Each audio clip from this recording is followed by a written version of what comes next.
Yeah, I see, but still I have very simple question to you. You said just that these people have a different mentality, so they spend a lot of time in a different European, maybe American, Southern American countries, Northern American countries, whatever. The people of the world, but still they choose to represent two of their native countries, I mean Belarus or Russia. Why don't they just change the citizenship and represent the country that are not with the criminal regime, for example? No, exactly. I can talk about the different sports. I say because I work like really like only the cyclists. And we have the one riders in World Tour is Vlasov. He's from Russia. He almost, I don't want to say one wrong thing, but I think he almost born in France, like, or he lived in France from really, really like baby. Immediately when this war started, he changed the citizenship. He now, I don't know, he's under the neutralized flag, but because it's not so easy to change, you know, and for this, he's okay. He's always say what he think because he was born here. He was thinking the things, you know. It's like you can. This is why they not change. Mm-hmm. Why they not change? Why I'm not change? Never my passport, the Ukrainian passport to Italian. Because you're not representative of the country as a criminal country, as a country aggressor country. No, but it's, you know, like I don't want to say like really like I'm not changed because I live in Italy 22 years. I can change everything what I want in many years, but I was always with Ukraine with my heart. And I was proud to represent my country. Is it very difficult for you, for example, psychologically difficult to compete with the Russians? And why our sportsmen don't give up to compete? I mean, pressed to take part in these competitions when they have to compete face-to-face with Russians?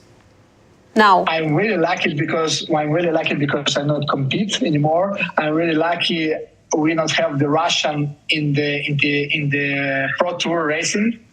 But I tell you one story. It was happening in Tour de France 1 month ago. I saw one Russian flag in one climb. I don't have time to stop because it was riders between me and the other cars. This will be dangerous for everyone to stop there and talk with these people to put out this flag. But for the next day in the morning, I was driving the car, and with me was Steven de Jong. He's from Holland. I say, Steven, today can happen one things that they will kick me out of the car or of the race. Say, why? Say, yesterday I saw the Russian flag, and today I will be really, really like check it. If I will saw this flag, I will jump out of the car. I will smash this flag out of these people. I will explain them, but can happen something difficult. Be careful if something happens. He was, okay, Popovych, are you serious? I say, yeah, I'm serious. And he was all day like this. I was searching, but there was not anymore this flag. But still, you have an opportunity to do this on your battlefields in the sport fields, like Olga Harlan did it. So you applaud her decision to do what she did, and let's remind our audience what happened then. So let's talk about the latest and one of the most famous incidents with Russian and Ukrainian sportsmen. Fencing championship in Milan.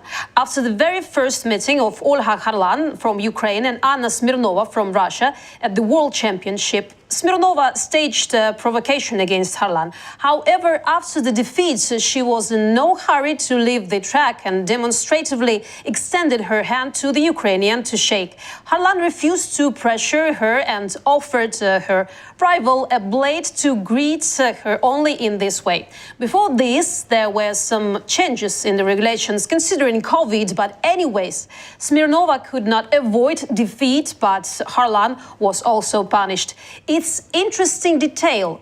The president of this organization from 2008 until the beginning of the full-scale invasion of the Russian Federation in Ukraine was the pro-Kremlin oligarch Alisher Usmanov, who corrupted the federation with his generous investments. In Milan, it was simply time for his former subordinates to practice them. So Harlan herself called Smirnova's behavior after the battle a deliberate provocation. However, the organization officials did not anticipate the wave of outrage that would arise over Harlan's punishment. In the motherlands on the July 27, she turned into a national heroine in a matter of hours. And the association of this sport field social networks were attacked by outraged Ukrainians. Even the Olympic Committee did not agree with the decision of the organization and demonstratively qualified the Ukrainian woman for the Olympic Games 2024. So is it right time to change the rules in any way, and how it may be? So can you show us your attitude towards the decision of Olympic Committee, the decisions of organization of this field of sport, and Olga Harlan? What I said before, like, you not can say the political is not in the sport. The sport not. This is really best example what can happen, like. In this moment, because everyone was talking like no, like this, like no, it was always like this. This show how the political pushing to the sportsmen to do the one things or another things. And I'm really happy when this happened to explode the things what happened, you know, like how is people start to talk in Ukraine, in Europe, and in the world. This was really nice. I was happy when this happened.